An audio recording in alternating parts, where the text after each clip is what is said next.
One truck, one explosion, 241 American lives lost. It was October 23rd, 1983, 42 years ago today. A vehicle loaded with over 12,000 pounds of explosives slammed into the U.S. Marine barracks in Beirut. Moments later, another blast struck the French paratroopers' compound. 58 more lives lost.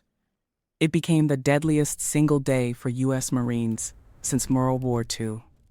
The world had never seen suicide terrorism on this scale, and that morning changed everything. This was the Beirut barracks bombing, 42 years ago, today. Follow for more moments from the past that still echo today.